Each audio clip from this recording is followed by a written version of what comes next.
Welcome to this audiobook summary of Factfulness, 10 Reasons We're Wrong About the World by Hans Rosling. In this book, Rosling, along with Ola Rosling and Anna Rosling Rönnlund, helps us see the world as it really is, breaking down the myths and misconceptions we often have about global issues.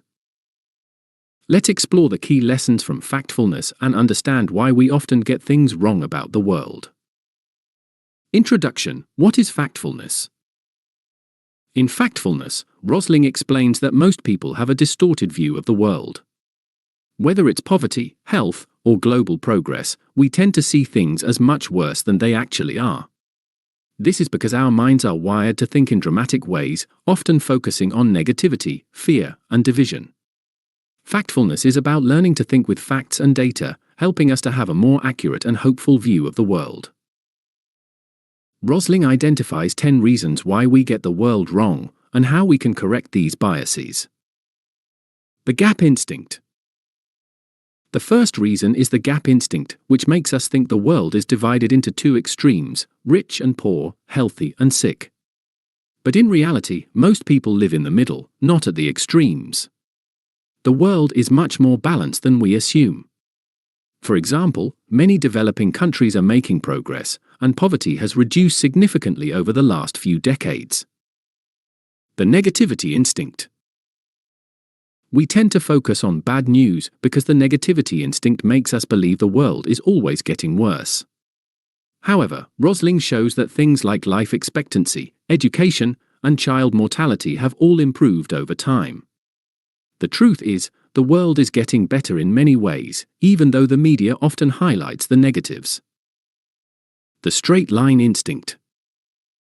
The straight line instinct makes us believe that trends will always continue in a straight line.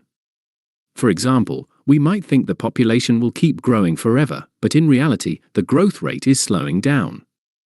Rosling explains that population growth will level off as more people in developing countries become educated and have fewer children. The fear instinct. The fear instinct drives us to focus on things that scare us, like terrorism or natural disasters. But the risks from these events are often much smaller than we think. We should pay attention to bigger global challenges like climate change and inequality, which have a much larger impact on our future. The size instinct. The size instinct makes us focus on individual numbers without putting them in context. For example, we might hear a large number of people died in an accident and think it's a huge crisis. But Rosling reminds us to always compare numbers to get a better sense of their true scale. A number that sounds big may not be as significant when viewed in the bigger picture. The generalization instinct. The generalization instinct makes us group people and countries into categories, like the West and the developing world. But this often leads to oversimplifications. Rosling encourages us to see the diversity within groups and to avoid assuming that all countries or people are the same. The destiny instinct. The destiny instinct is the belief that things are how they've always been and won't change. For example, people often believe that Africa is destined to remain poor.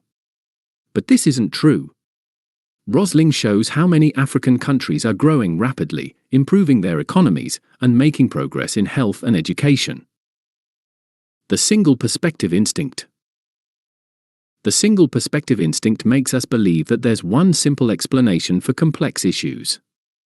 But the world is rarely that simple. We need to look at problems from multiple perspectives, combining knowledge from different fields to get a clearer understanding. The blame instinct. The blame instinct leads us to find someone or something to blame when things go wrong. But Rosling teaches us that most problems are caused by many factors. Blaming one person or group oversimplifies the issue and doesn't help us find real solutions. The urgency instinct. Finally, the urgency instinct makes us feel like we need to act quickly in a crisis. While urgent action is sometimes necessary, Rosling reminds us that we should also take the time to collect facts and think carefully. Not every situation requires immediate action, and rushing into decisions can sometimes make things worse.